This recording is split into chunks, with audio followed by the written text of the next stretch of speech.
En la clase pasada veíamos cómo de la reunión de Davos surgió la constatación de que había dos vías distintas para solventar la crisis. La vía de los Estados Unidos, típicamente keynesiana, donde priorizaba la lucha contra el desempleo, 9% de desempleo en los Estados Unidos, frente a los problemas de déficit y deuda pública, que son muy elevados, y cómo al éxito de esa estrategia está contribuyendo China, que sigue comprando deuda pública para que los tipos de interés se mantengan bajos, para que el dólar se mantenga bajo, el yuan se mantenga bajo y por lo tanto puedan aumentar las exportaciones chinas. Frente a esa receta típicamente keynesiana están las recetas neoliberales de Angela Merkel. Porque realmente lo que plantea Angela Merkel, si volvemos otra vez a la fórmula clásica del modelo keynesiano, es que la prioridad debe estar en toda Europa vinculada a la resolución de los problemas de déficit público y de deuda pública. ¿Por qué? Porque realmente Angela Merkel no tiene problemas de desempleo. El nivel de desempleo en Alemania es del 6,6%. Por lo tanto, ¿cómo le va a dar prioridad Angela Merkel al desempleo frente al problema de la deuda y el déficit público? Fijaos que luchar contra el desempleo y contra el déficit público y la deuda pública no son compatibles. Para luchar contra el desempleo ya sabemos subir la demanda global, bajar los impuestos para fomentar el consumo, bajar los tipos de interés para fomentar la inversión, aumentar el gasto público y una política exterior basada en un tipo de cambio prácticamente pues a la baja. O sea, realmente un tipo de cambio a la baja para que se fomenten las exportaciones. Esto es la lucha contra el desempleo. Claro, la lucha contra el déficit público supone subir impuestos y bajar el gasto público, que es lo contrario de lo que hay que hacer para luchar contra el desempleo. El problema está en que en España el desempleo es del 20% y el desempleo juvenil supera el 40%.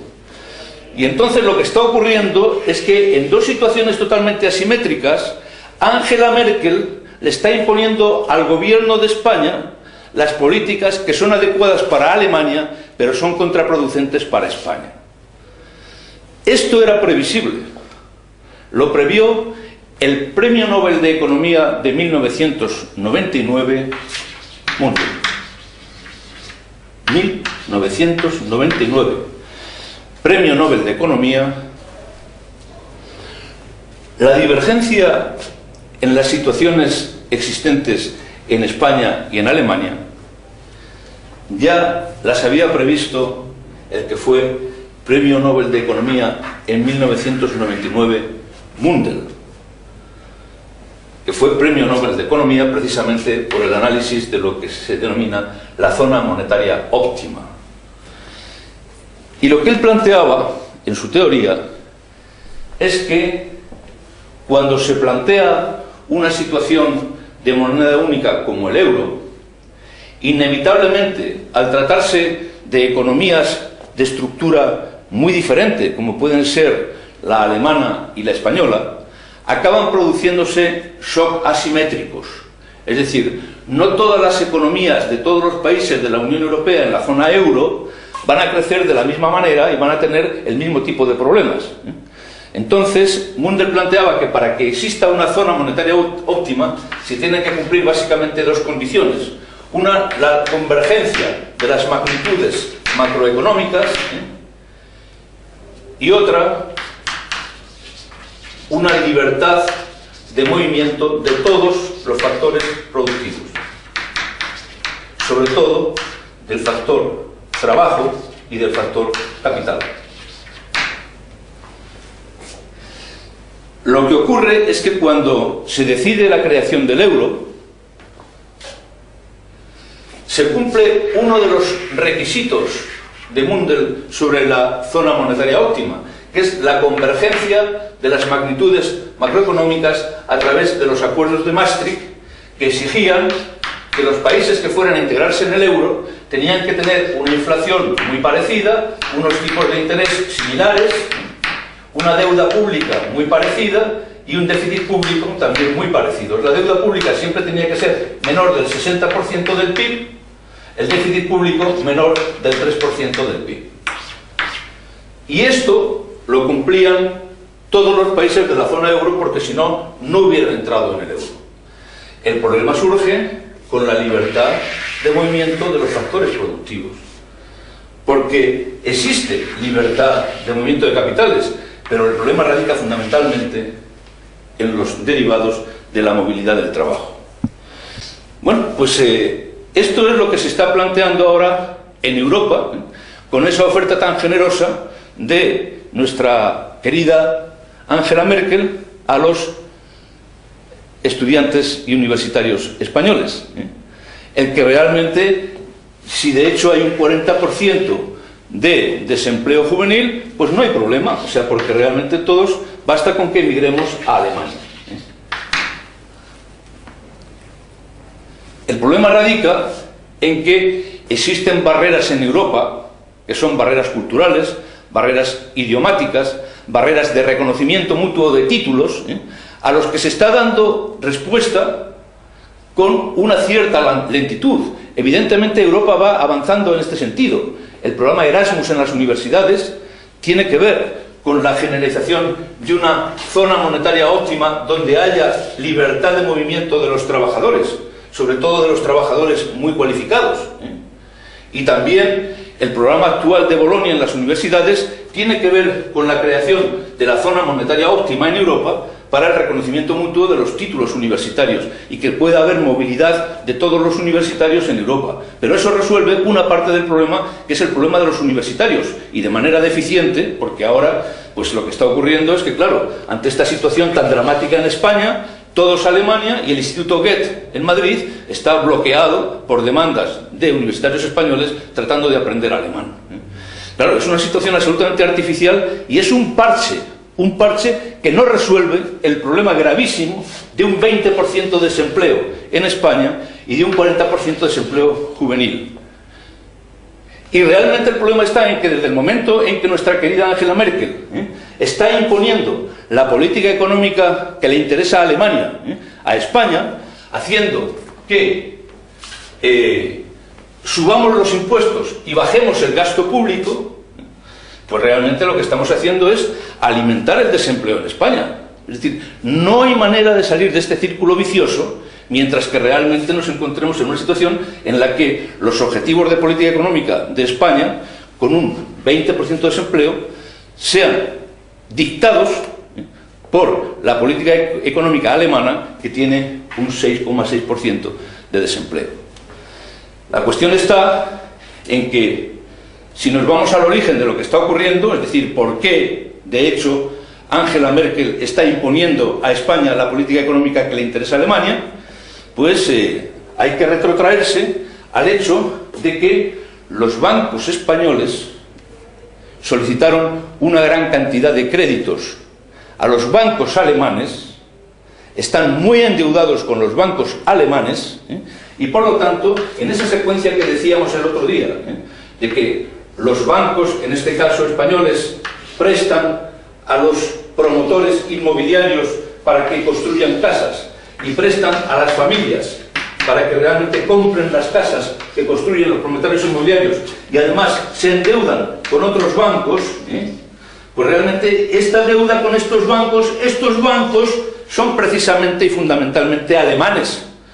Lo que le interesa es el saneamiento del sistema financiero de España, y por eso, una semana antes de que venga Angela Merkel, el señor Zapatero plantea la reforma de las cajas de ahorros, para que Angela Merkel, en el examen que hace a España de la política económica que le interesa a Alemania, resuelva el problema de Alemania, que es el problema de sus bancos. Y en estas circunstancias, ¿Qué hacer? Pues quedan pocas opciones, porque el tema es que también España esta situación se la ha ganado a pulso. De hecho, fijaos que en el año 2007 España tenía un superávit público de más del 1%. Y en el año 2009 se nos va a un déficit público del 11%. En 2 años hemos pasado del superávit del 1% al déficit del 1% al déficit del 11%, cuando sabíamos que existía el Acuerdo de Maastricht, que no nos permitía superar un déficit público del 3%, que es a lo que nos comprometimos cuando el euro.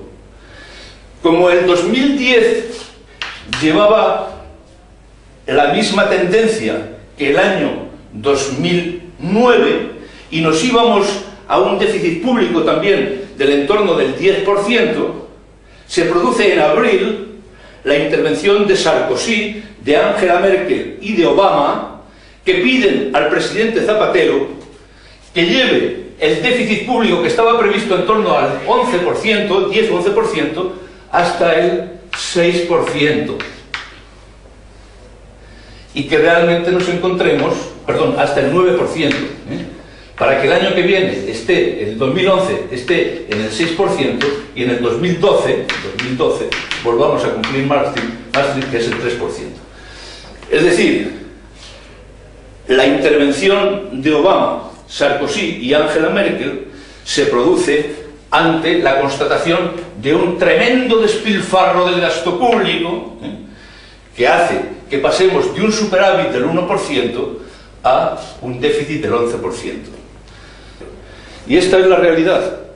Y de esta realidad es muy difícil salir, porque por un lado estamos sometidos a la presión del saneamiento financiero por parte de Angela Merkel, a la presión de los mercados internacionales en relación con la deuda y el déficit, y mientras tanto el paro creciendo descontroladamente.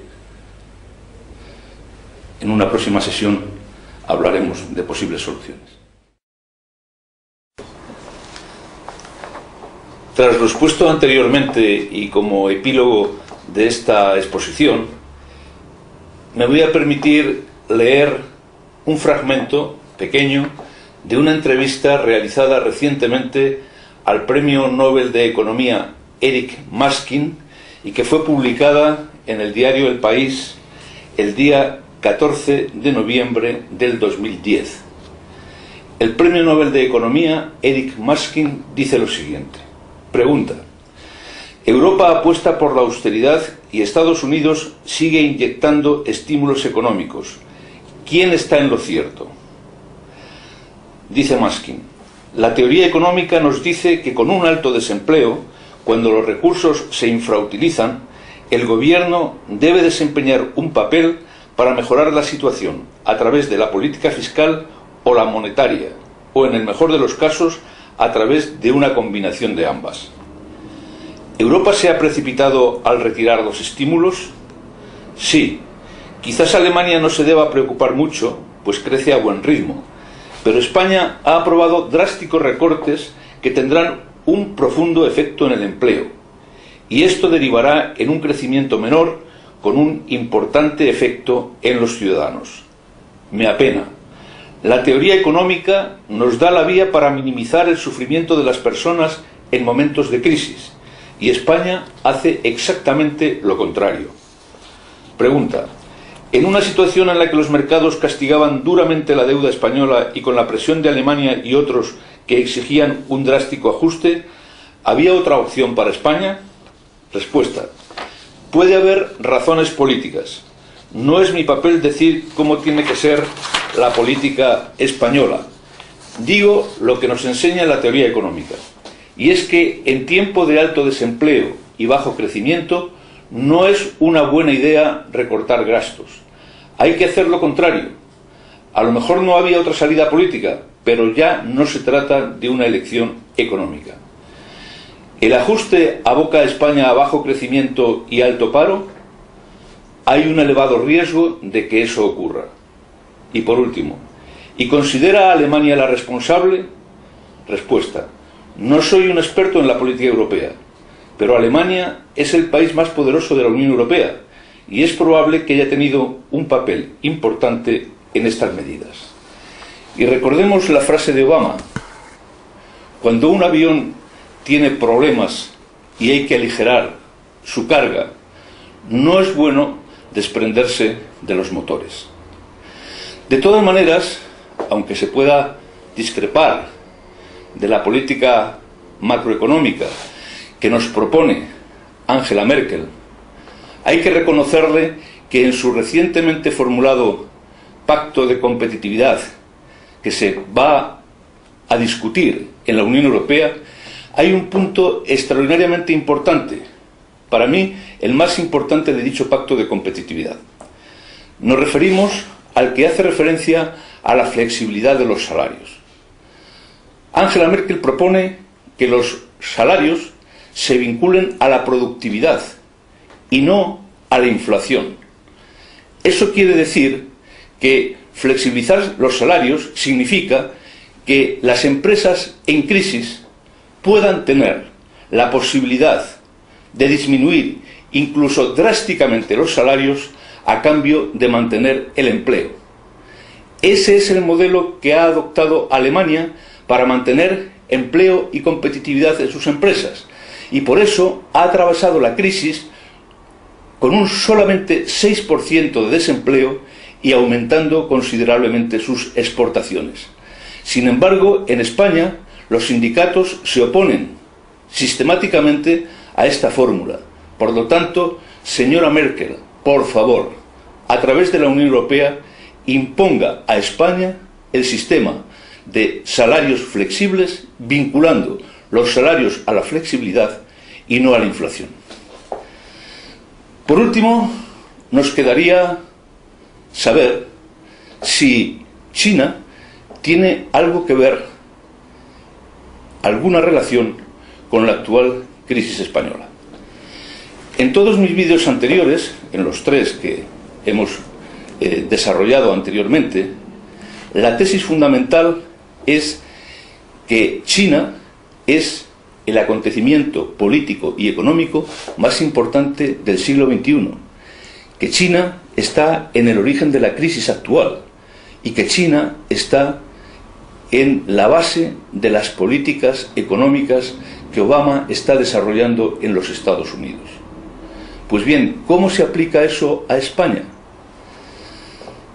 Pues en España basta dar un paseo por las principales calles de nuestras ciudades o visitar algunos de los polígonos industriales más importantes de nuestro país para darse cuenta que lo que está haciendo China en España es aplicar implacablemente su modelo parasitario de expansión económica.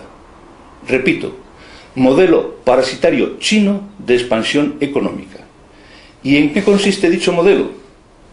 Bueno, nunca me ha sido tan fácil a lo largo de mi historia como profesor de economía en describir un modelo como el modelo parasitario chino de expansión económica. Se va a entender muy fácilmente y sin necesidad de pizarra. Los chinos crean empresas chinas que emplean chinos para vender productos chinos fabricados por chinos en China. Ese es el primer elemento del modelo. Segundo elemento del modelo: los ingresos que estas empresas obtienen, concretamente en España, a través de los consumidores españoles, son incorporados a bancos chinos que llevan dicho dinero a China, con lo cual aumentan continuamente sus reservas en divisas, hasta tal punto que en estos momentos China tiene la increíble cantidad de 3 billones de dólares en divisas. Tercer elemento: con ese dinero que de los distintos países los bancos chinos canalizan hacia China, China puede comprar el mundo. De hecho, China está comprando las empresas que controlan los materiales, los minerales, las materias primas estratégicas tanto en África como en América Latina. Por lo tanto, China está consiguiendo el control de la economía mundial. Ni en sus mejores momentos, ni en sus más importantes sueños, Mao Zedong podía imaginarse algo similar. La China comunista, marxista, maoísta, con una dictadura del proletariado, con un partido comunista que ni siquiera da libertad de acceso a Internet a sus ciudadanos, está parasitando masivamente las economías capitalistas del mundo occidental y además con sus propias armas. Alucinante. Y entre tanto, en España, 5 millones de desempleados.